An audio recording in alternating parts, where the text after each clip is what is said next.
घटना आप लोग को बताने जा रहा हूँ। पत्नी जो होती है जीवन भर साथ देती है और जान आफत में पड़ जाए तो प्रेमिका बचाती है। बहुत बढ़िया। प्रेमिका ही पत्नी से मरवाती है फिर।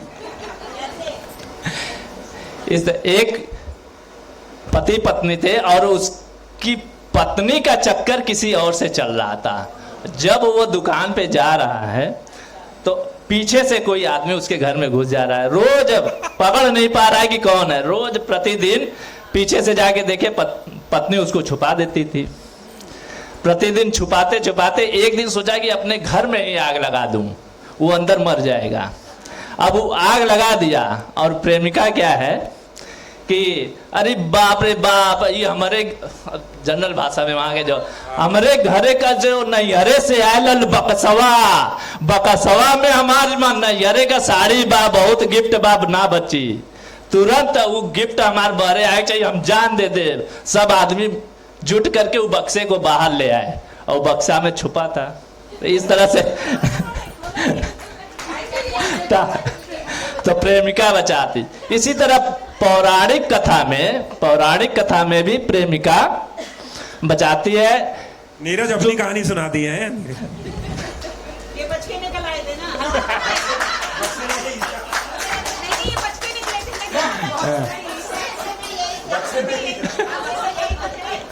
हल्के फुल्के ऐसे बन भी जाएंगे। पौराणिक कथा में भी ये प्रेमिका जान से बचाई थी। जो आप जाने शुक्राचार्य की बेटी देववानी और महर्षि बृहस्पति की पुत्र कच्छ, जो कि शुक्राचार्य के पास शिक्षा ग्रहण करने गए थे। तो देववानी को प्यार हो गया, मतलब उन पे मोहित हो गई। लेकिन वो कच्छ जो थे बृहस्पति के पुत्र, वो भी अब यहाँ प्रेमी प्रेमिका वाली बात होगी।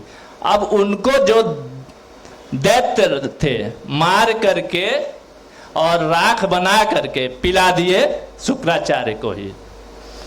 अब प्रेमिका अब खोज रही है देववानी कहाँ गए। अब शुक्राचार्य नशे में, उनको पता ही नहीं है। तो वो संजीवनी मंत्र जानते थे। तो अब वो आवाहन किए संजीवनी मंत्र का, तो वो पेट में मदिरा में डाल करके दैत्य पिला दिए शुक्राचार्य को पेट में। तो अब हमको चाहिए, शुक्राचार्य अपने पिताजी से कह रहे हैं कि हमको चाहिए, ये ही चाहिए। अब कच्छ को मंत्र, संजीवनी मंत्र सिखाए पेट में ही।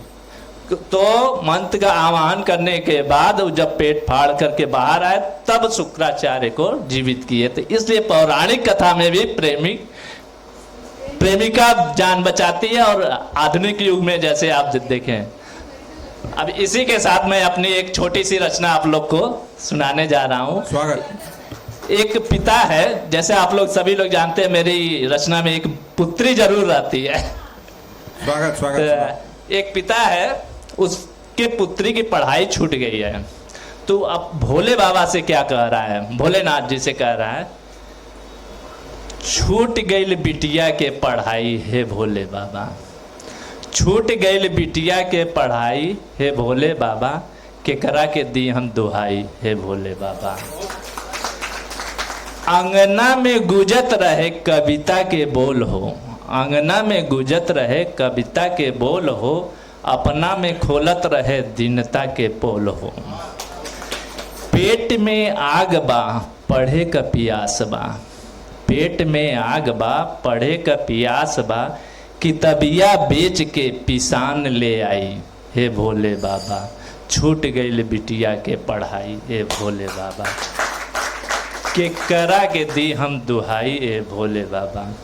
स्कूलिया बंद भइल कठिन डगर भइल, सपना के संदूक जिन सजावा, स्कूल के रहिया सुझावा हे भोले बाबा। कैसन मजबूरी के मार बा, बिटिया के अंधियारे में संसार बा, कौनो उजियार दिखावा ए भोले बाबा। कैसे हम दी मजबूरी के दिवाई ए भोले बाबा, छूट गईल बिटिया के पढ़ाई। हार गईल बाप बा, हार गईल बाप बा, जीत गईल लाचारी। हार गईल बाप बा, जीत गईल लाचारी, कौनो चमत्कार दिखादा, छीन के गरीबी स्कूल पहुंचादा। हे भोले बाबा, छीन के गरीबी स्कूल पहुंचा। धन्यवाद। बहुत बढ़िया। जी धन्यवाद जी। और इन्होंने जो बोला कि प्रेमिका बचाती है, तो मुझे तो नहीं लगता है कि प्रेमिका बचाती है। मैं तो कहती प्रेमिका बस दिल देखती है, ना जान बचाती है, ना मान बचाती है, ना आन बचाती है, कुछ भी नहीं बचाती है। प्रेम का बस दिल धड़का के चली जाती है। और जो पत्नी होती है बासी सब्जी में भी तड़का लगा देती है। तो पत्नियां, हम पत्नियों से ही ये घर परिवार चल रहा है। तो आगे के लिए हम बुलाना चाहते हैं सर्वेश क्या है अग्रही सर्वेश जी को बुलाना चाहते हैं। तो जोरदार तालियों के साथ। नहीं आया सर, नहीं आए सर्वेश जी, नहीं आए हैं। तो इसके बाद में बुलाना चाहती हूँ सारिका जी। सारिका जी, हमारे जोरदार तालियां बजती रहनी चाहिए। तो मैं कहती हूँ कुछ परिंदे उड़कर अलग अलग मंचों से आपके शहर में आए हैं, कुछ गीत गजल मुक्तक कुछ पंच लाए हैं। और यूं हाथ बांधकर मत बैठे रहना दोस्तों, हम साथ में पूरा रंगमंच लाए हैं। तो जोरदार तालियां आप लोग बजाते रहिए, एक दूसरे का उत्साह बढ़ाते रहिए। आइए, आपका स्वागत है मैम।